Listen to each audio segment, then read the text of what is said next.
vous avez décidé, Félix Matin, de nous faire l'anté-mortem d'Atos. Qu'est-ce que vous entendez par là ? Souvent, quand on enterre une boîte, on fait son post-mortem. Alors, j'ai pas du tout envie qu'on enterre Atos, mais... Pas envie, non. Si on parle d'Atos, je vous posais la question à tous les deux, si je vous envoie un couteau, est-ce que vous allez le rattraper à main nue ? A priori, non, et c'est un dicton boursier important, on n'attrape pas un couteau qui tombe. Et Atos, malheureusement, c'est un dossier qui perd de la valeur, 35% en une semaine, 53% en un mois, moins 76% sur un an. Atos, ça valait 14 € il y a 6 mois, ça vaut 2,30 € et ça valait 80 € en 2020. Qu'est-ce qui se passe ? Pourtant, Atos fait encore 11 milliards de chiffre d'affaires. Ouais. Sa croissance, elle n'est pas fabuleuse, mais c'est pas non plus la chute d'année en année. Elle maintient un chiffre d'affaires entre 10 et 11 milliards. Le problème d'Atos, c'est que si vous demandez à 9 investisseurs sur 10 ce que fait Atos, je ne suis pas sûr qu'ils soient capables de vous le dire. Ils font à la fois du cloud, ça toutes les SS2I, toutes les ESN le font, ils font de la cybersécurité, ils font des ordinateurs quantiques.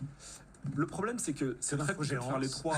Pardon ? De l'infogérance. Oui, de l'infogérance. Ils ont toute une palette qui a été construite au gré de leurs multiples acquisitions, notamment sous l'ère de Thierry Breton, où le cours de l'action allait assez bien.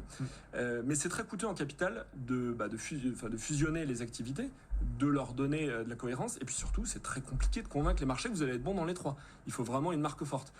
Atos, je le rappelle, en mythologie, c'est quand même le rocher qui avait été lancé contre Poséidon, mais qui finit par tomber dans la mer Égée. Et donc, l'action tombe. Il y a eu trop d'acquisitions au début des années, jusqu'en 2015-2016, qui coûtent aujourd'hui trop cher en coût de restructuration, qui coûtent aujourd'hui trop cher en dette. Et je pense que, même d'un point de vue moral et psychologique pour les équipes, le ratage, l'échec du rachat de Gemalto au profit de Worldline il y a quelques années, c'est à partir de là que ça a commencé à dévisser. Donc, c'est les gens aujourd'hui qui disent Atos c'est vraiment pas cher, on pourrait l'acheter.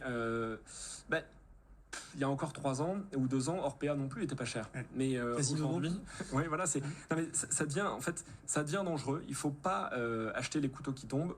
Ce qu'on attend d'Atos, c'est maintenant, et de la nouvelle direction, une communication claire, une restructuration sur 1 ou 2 cœurs de métier. S'il faut changer de nom, changer de nom. Mais ne tombons pas dans une malédiction où il ne faudrait pas investir sur cette boîte sur le long terme. On a de l'espoir, mais il faut restructurer. Voilà, je vous précise que dans cette émission, on commente évidemment l'actualité boursière et financière. On ne juge pas du travail ou de l'ambition stratégique et l'ambition sociale des entreprises.